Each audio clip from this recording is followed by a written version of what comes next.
Seperti katakan Pak Bambang tadi, waktu teman sekolah saya Barack Obama tadi itu melakukan quantitative easing, ya, yang mereka lakukan itu sangat berat.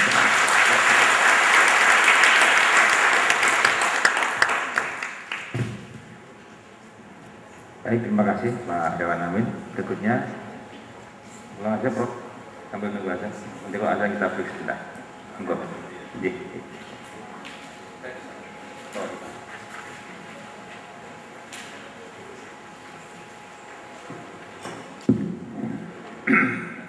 Assalamualaikum warahmatullahi wabarakatuh.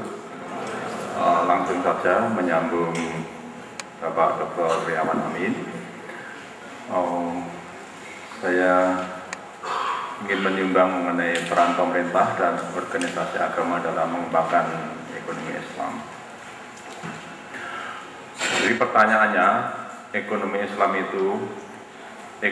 itu kan ukurannya dua ya. Apakah produksi bisa tumbuh? Yang kedua, apakah pekerjaan makin banyak? Apakah full employment bisa terjadi? Next. Kemudian Islam. Jadi apakah singkatnya dengan Islam itu kita ini bisa makin maju? Bukan hanya sekedar tidak menghambat kemajuan ya, tetapi apakah dengan Islam ini kita makin maju? Sebetulnya ruang lingkup ekonomi Islam itu ya seperti ekonomi yang lainnya. Kita selama ini sudah mereduksi ke bank syariah. Memang ini sangat penting peranannya, tetapi kita harus menempatkan bahwa pertanyaan-pertanyaan dalam ekonomi Islam itu menjawab seluruh area dalam ekonomi yang lain. Misalnya masalah kepemilikan dan kebebasan berusaha. Masalah pengangguran ini sangat penting sekali. Dalam terminologi agama, pengangguran itu adalah fakir. Fakir itu adalah orang yang tidak punya income. Dalam bahasa ekonomi, menganggur, orang menganggur tidak mempunyai income. Terus pertanyaan berikutnya mengenai fungsi uang, saham, derivasi, khususnya perbankan atau riba, masalah fiskal dan kesejahteraan sosial. Ini yang pertanyaan-pertanyaan yang harus kita jawab dengan Islam itu. Apakah dengan Islam itu area-area ini akan semakin baik? Lanjut. Pertama mengenai kepemilikan ya. Setelah rontoknya ekonomi komando Rusia dan Cina, ya, dunia ini semuanya menjadi kapitalis, tapi ternyata ada tipe dua kapitalis ya. Yaitu yang disebut kapitalis berbasis swasta dan kapitalis berbasis negara dewasa ini. Ekonomi Islam itu sama dengan ekonomi kapitalis juga, yaitu swasta boleh memiliki aset dan boleh berusaha apa saja, tapi ada domainnya, yaitu yang halal. Jadi industrinya itu tidak semuanya boleh dikembangkan.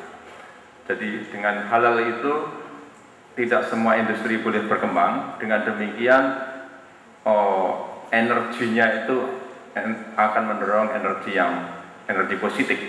Di dalam hadis dikatakan bahwa industri api, listrik dan BBM tidak boleh diswastakan dengan tujuan supaya rakyat tetap memperoleh akses ya. Sangat berbahaya kalau rakyat tidak bisa akses. Coba industri air itu berapa triliun itu? Rumah saya saja itu seminggu berapa galon? Itu baru satu rumah itu ya. Baru satu rumah. Jadi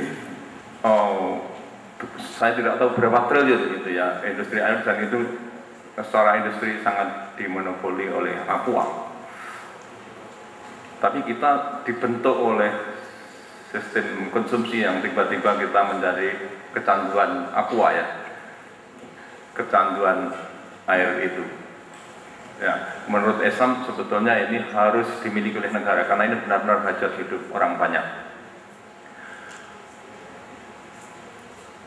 Dengan masuknya pemerintah memonopoli barang dasar tadi, tujuannya supaya rakyat bisa akses. Ini masalah kepemilikan. Lanjut. Dalam buku Akhir Pasar Bebas yang ditulis oleh Ian Berner. Hal ini menimbulkan fenomena baru, yaitu yang disebut kapitalisme negara. Jadi ada dua buku, satu buku Baumol mengenai Good Capitalism dan Bad Capitalism, dan buku Akhir Pasar Bebas. Di situ disebutkan jenis-jenis kapitalisme. Ya, yang terpenting saya kira dua ya, kapitalisme negara dan kapitalisme swasta. Tadi Prof. Bambang Sudibyo mengklasifikasi berdasar kebangsaan. Saya kira ini ada klasifikasi lain yang juga menyangkut negara yang sama dari sisi pemilihan. BRICS itu Brasil, India, Rusia, dan Cina itu disebut sebagai kapitalisme negara. Juga dunia Islam dari Timur Tengah, seluruh Timur Tengah sampai Indonesia. Kemudian Amerika, Eropa adalah kapitalisme berbasis swasta. Jadi sekarang ini adalah pertarungan antara negara-negara berbasis kapitalisme negara dan berbasis kapitalisme swasta. Negara itu dalam tanda petik memiliki values ya. Kita